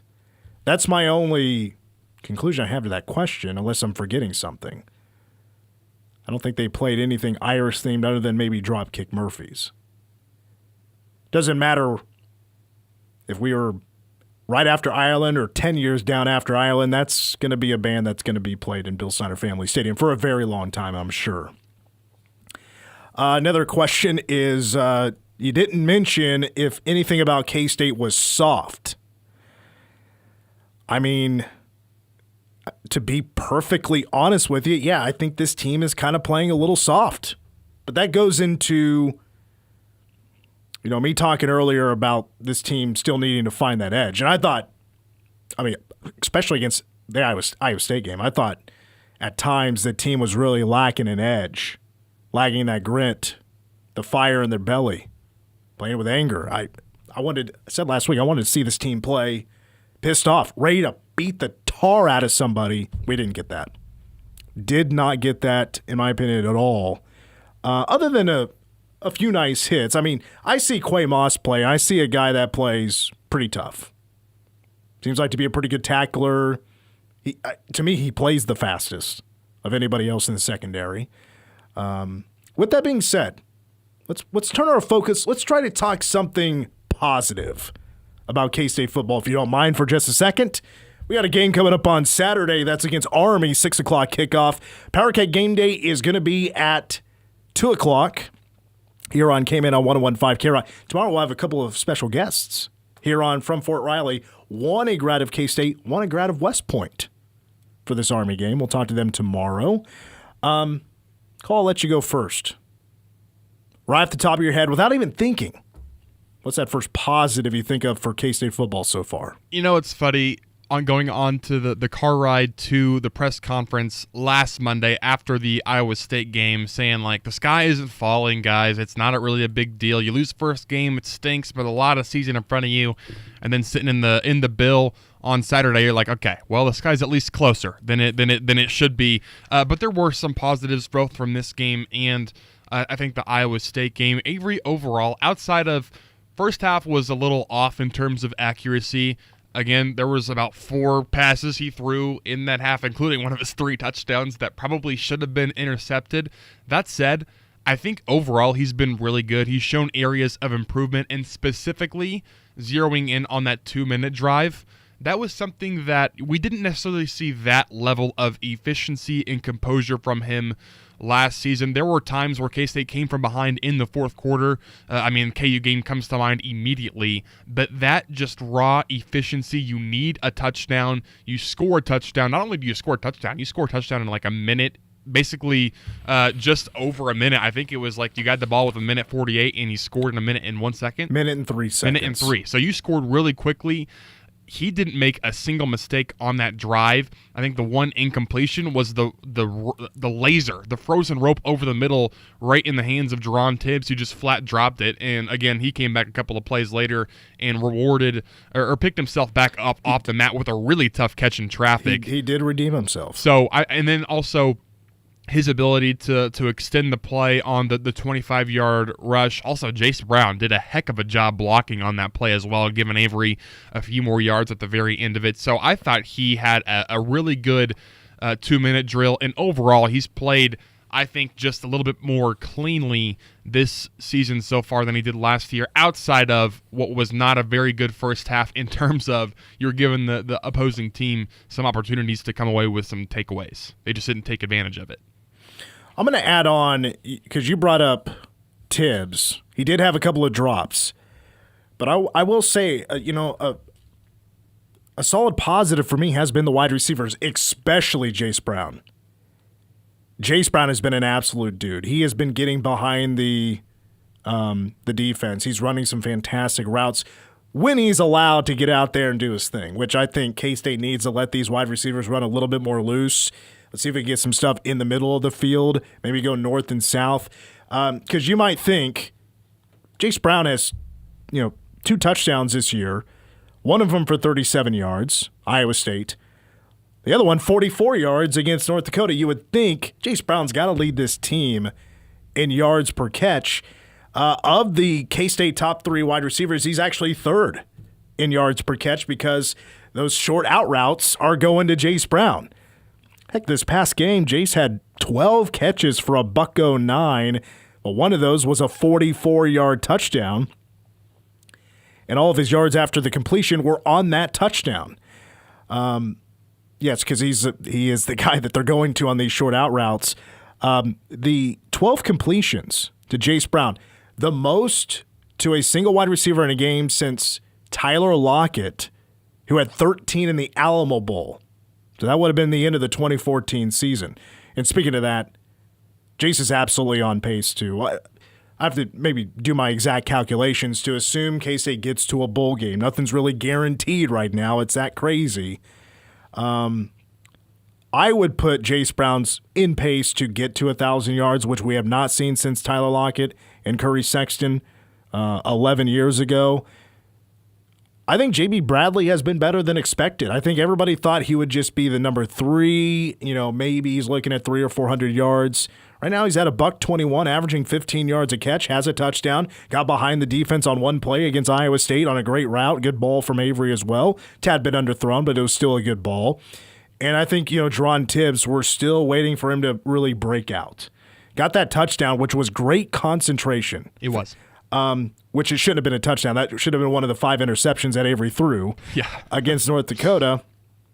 But still made a nice play, and he's averaging 13 yards a catch as well. You're not seeing a ton going in the directions of the tight ends except for Garrett Oakley.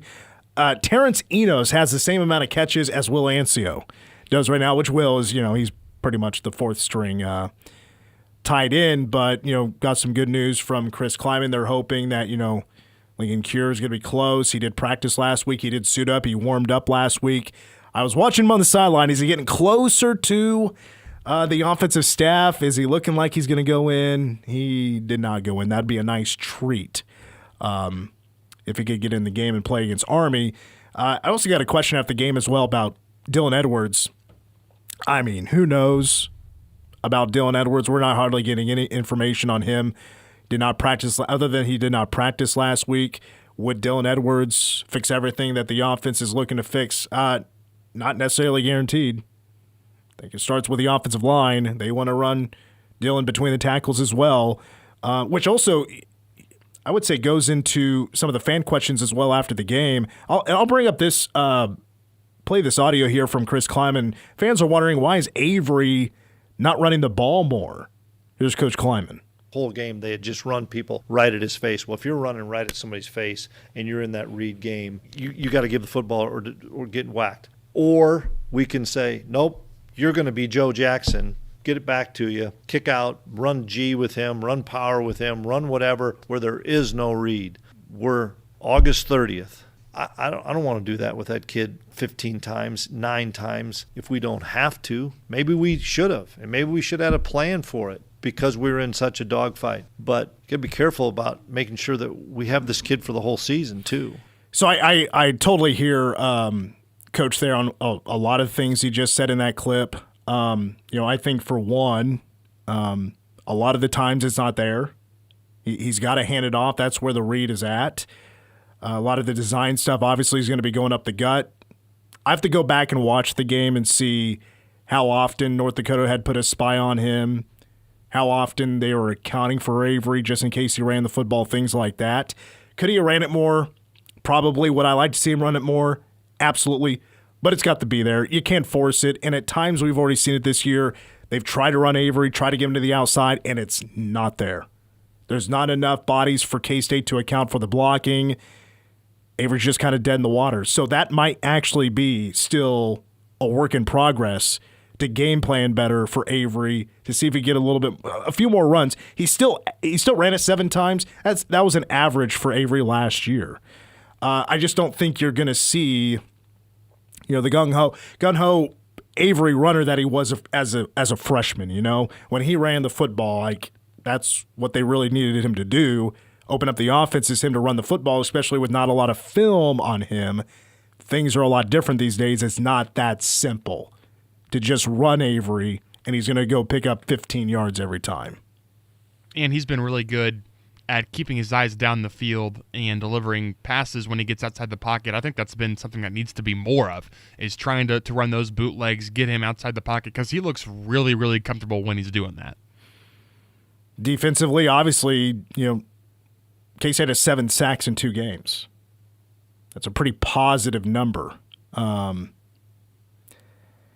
interior of the defensive line, I think, is doing a solid job, although they were, they didn't account for any tackles against North Dakota, which was a little bit surprising. Linebacker play needed to be a little bit better against North Dakota, but still doing a solid job at stopping the run. In the special teams, hey, Luis Rodriguez. He's been really good. 1 for 1, 30-yarder. He's 8 for 8 on extra points. He's doing his job. He is.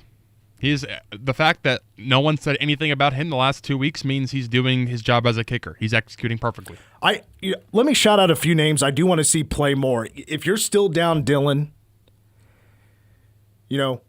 maybe Joe Jackson is, of course, more between the tackles type of guy. Devon plays with the same kind of speed as Dylan, plays with that same kind of agility. I think Devon should get the ball more.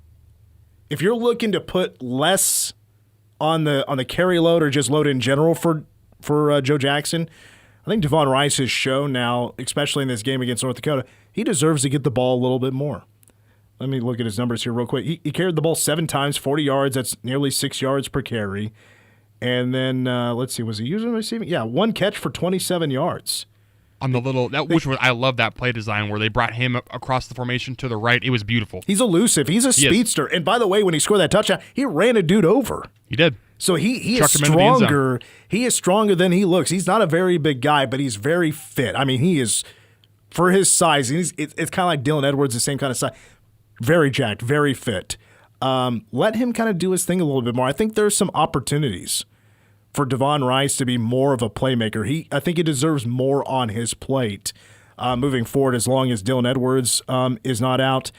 In the secondary, even though mistakes were made, I'll put Amarian Fortenberry out there a little bit more. I thought when he came in, especially late in the game, made some nice plays. He was certainly involved. Of course, K-State's looking to get healthier as well. K-State needs to get healthier. That is a big factor moving forward. Can K-State get more bodies on the field to put less on the plate of some guys that are playing way too much? The Manhattan Wrecker High School Football Preview Show is after these words. Whether it's game day or a night out with great live music, Bottle Cap Sports Bar delivers the atmosphere you're looking for. It's Manhattan's go-to spot for catching every Wildcats or Chiefs game and enjoying live music that plays the songs you actually know. Come early for a good seat, great music, and cold drinks served up right. Stay in the loop. Check out their Facebook page for the full schedule of events. Bottle Caps, where the music's live, the game's always on, and the vibe is just right. Bottle Cap Sports Bar located on West Anderson across from Dairy Queen. Caregiving can be incredibly demanding, and it's easy to feel overwhelmed. Let Leonardville Nursing Home provide you and your loved one with Senior Day services, available Monday through Friday from 9 to 5 with prior arrangements. Run your errands, go to work or appointments while we provide compassionate care for your senior. Our trained, caring staff provides nutritious meals, social activities, and a safe, supporting environment. Contact Leonardville Nursing Home for Senior Day services, an invaluable solution for both caregivers and seniors.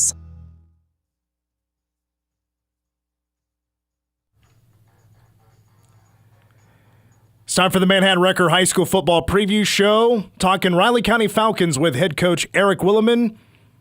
Here's Cole Dutchendorf. All right, Coach, it was a roller coaster season last year. Some big wins, some tight losses. What lessons were learned over the course of the season for your team? I think some of the lessons learned is just the next man up mentality. You know, you preach it as much as you can, but you don't really learn it until you actually see it and you're doing it. And you know, unfortunately, injuries played, impacted our season last year, and it truly was a next man up mentality. Because we had several kids that weren't expecting to play a lot of downs that ended up playing a lot of downs. And I think we were carrying that over into this season, you know, with our returners and just that in the back of our minds that, you know, at any given time, we have to have next man up. So then also want to talk about some key guys that you'll be returning from last year's team on the offensive side. Returning, we got quite a few on the offensive side of the ball. Kedrick Woodard stepped in for Eli, and I've said it before, and I'll keep saying it again. He became more than just a game manager for us. I mean, he was a game winner. In overtime against St. Mary's, you know, they ended up going into the regionals and losing to Osage in a tight ball game. But you got Rylan Woodward, who's played behind Sam Allen for the last 3 years. He gets his turn. You know, we're moving Bodie Mojo from O-line to tight end H-back type. And then you got Trey Weber, who was a big downfield threat for us offensively. You keep going with Brendan Woodard, starting tight end for us. They're one and the same. Became a big target. Evan Widman comes back. He's a 6'4" guy. And then when you look at our offensive line, that's what we're really encouraged going into this year is our offensive front. We're returning 4 of our 5 starters with, we have an all-elite guy with Martin Lecker. Both of our tackles are coming back, Caden Hatch, Noah Schmelsley. And then we have Nathaniel Hammond, who came in towards the latter part of the year due to injury and played guard for us. And then Slade Griffith. He started all 9 games for us last year. So we're really encouraged about our line and what they're able to do, how they're able to establish the front, and what that can do for us in the backfield and in the passing game. You know, when you're retooling some of the skill positions, how helpful is it to have a lot of continuity on the line? Oh, it's invaluable. We've said it all year. We don't go anywhere unless our line goes forward, and that's on both sides of the ball. We went to some contact camps. We're very pleased with the progression of our offensive line. It affords you, it gives you that extra time, that split second in the backfield in terms of, running back reading the hole, or that, the half a second more for that quarterback and throw the receiver open. And just the comfort knowing that you have, from a skill position that you have, guys that have played, but the guys that are also skilled at their position up front in front of you. And then I really like our team chemistry, how everyone is selfless, everyone plays for one another, and it really shone through some of our summer contact camps and our team practices and weight room sessions that we've had this summer. So we talked about some guys who will return from playing last year. What about some new players that you're going to be counting on in the offense this season? When we're looking at some of the new players, we're looking at like Caleb Hatch, huge weight room guy, real strong, can stretch the field, we'll mix it up. He'll play receiver for us. Leland McAllister, he's our backup quarterback, but he'll also play some of our slot backs, our Z position. We're just kind of looking down the list. Dom Coleman McPhee, he's a big rangy guy, could be a long range threat. Like I've already talked about Evan Widman. Rylan Cry, our backup running back, the sophomore. and these kids are all mostly juniors and sophomores, is our, he's a downhill runner, real physical, pretty strong in the weight room, and those are some of the skill positions we're looking at. And then, up front, Alvy Morales has proven himself. He found a starting job on the defense, but he is more than capable as a fill-in up front. We have a couple others that are still trying to fill their way, but we feel pretty highly about what their upside is going to be as we get into the season, especially preseason practices. What's maybe one area offensively that you want to improve on this season looking back to last year? I think just being able to establish the line of scrimmage, and that's with our front, and then protecting the passer. And that can kind of go both ways, where the quarterback's holding on to the ball too long or the line's being too porous. But just protecting, being able to establish, we like to run power, and being able to establish power and being able to run some of the stuff that we do off of our power running game, and then protecting the passer. We gave up a lot of sacks, but we also had, we had playing a lot of sophomores, a lot of first-year guys. And that's something that we've tried to rally around this year to try to prevent and move forward, going into the season. Speaking with Eric Willman, head coach of the Riley County Falcons, on the Manhattan-Wrecker High School Football Preview Show. We'll be back after these words. There's a lot of things that can change in a split second while driving. So whether your vehicle experiences pass interference, cramps up, or doesn't make it between the tackles, call Manhattan Wrecker. From roadside assistance to heavy-duty hauling, Manhattan Wrecker will save you with a Hail Mary. So when your vehicle calls inaudible or you commit a penalty, call the trusted team that's been proudly helping Manhattan and the surrounding areas with clutch play since 1955. Manhattan Wrecker. Welcome back to the Manhattan-Wrecker High School Football Preview Show. I am your host, Cole Dutchendorf, now continuing my conversation with head coach Eric Willman of the Riley County Falcons. So we talked about guys that will not be back this season. What about some returners on that defensive side? And I'm sure you've already mentioned some of these names when we talk about the offensive side too.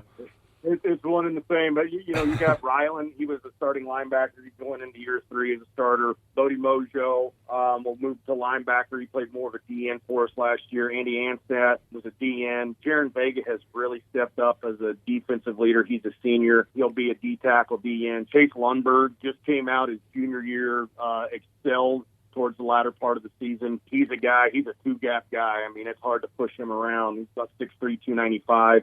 Brendan Woodard led the team in sacks from his kind of a hybrid position in linebacker. We're looking for Evan Widman to step up on the linebacker side. Kadrick Woodard had to play a little bit in the secondary towards the latter part of the season, especially as Eli got back healthy. But again, Caden Hatch is the guy we're looking at playing. Aiden Thompson is the guy.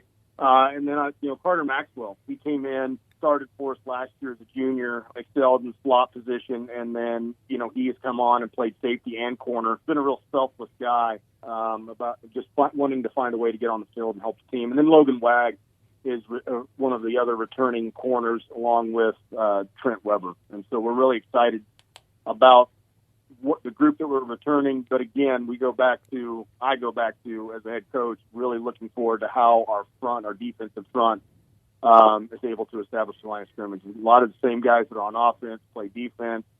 The kids are big, strong, and physical, and we're looking to this summer and looking forward to see how that translates during the season. Can you throw out a name of a guy who has stepped up during the offseason, during the summer weights, or on the field as a leader? Yeah, I would say Jaron Vega. He's on vacation this week, so kind of ruined his perfect attendance. We get done lifting on the 31st. But Jaron really stepped up in a leadership role. And a lot of our other seniors, they may not be the most vocal. Rylan Woodward is one of those vocal, every down guys, highly encouraging, really like him in the huddle. But I think just the slow and steady approach of all of our seniors and what they bring to the table, because each one of them brings their own type of leadership role. Some of them may not be the most vocal, but they show up, they show out, and they model what we want, as a program from a player standpoint to our younger guys. And so really looking forward to seeing how that blossoms during the season as these seniors take full ownership of the team going into the 2025 campaign. Seems like we've talked a lot about the trenches today. Is that the level of the defense that you're most excited about this season on the defensive side of the ball? Is that defensive line? Yeah, I'm excited about all three levels, but I'm really anxious to see how well our defensive front is able to hold up. We rotated a lot of guys last year. We have a lot of depth. We probably have the most depth on our front that we've had in the 5 years. I'm going into my 5th year at Riley County, that we've had since then. You know, there's been some times I was an assistant for Coach Wagner for years leading up to that where we had some tremendous depth on the front. But I think we're as deep on the front as we've been, at least in my last 5 years as a head coach, and you could go back even farther to the last seven, maybe 8 years. And I'm looking forward to seeing how that translates. I liked what we saw during the contact camps. They put some good stuff on film. Obviously, there's still a lot of things to work on, and there will be during the season as well. But they got the it factor, and I'm hoping that they believe in it the same way that I do. And that is the Manhattan Wrecker High School Football Preview Show, taking a look at the Riley County Falcons with head coach Eric Williman. Had to cut it just a little bit short due to timing, but if you want to listen to the rest of that interview, just go to newsradiokman.com, search for Riley County, and it will be one of the first things that do pop up with the Manhattan Wrecker High School Football Preview Show, or you can just search for the Manhattan Wrecker High School Football Preview Show on wherever you listen to your podcasts and get all of the interviews. Tomorrow, Wamego with head coach Weston Moody right here on News Radio KMAN. But with that, do I have like 2 seconds for an Ask Us Anything? Here's the quick Ask Us Anything. Is a question that my wife asked me at the game on Saturday is walk me through your mental state during that game when you're up there PAing for the game. I'm pretty chill. Other than the KU game last year, nervous wreck. And I started to get a little bit nervous like in the last 4 minutes of the game on Saturday. But if I'm working like I was, I'm staying pretty chill. I was like numb during that game. Like I couldn't believe what was actually happening. So I wasn't like, I mean, I did feel like I was going to puke a little bit, but I was, man. It was almost the second biggest win in program history for North Dakota, other than them winning their national championship back in 2001. We're back tomorrow for full 2 hours. For Cole, I'm Mitch. Go Cats.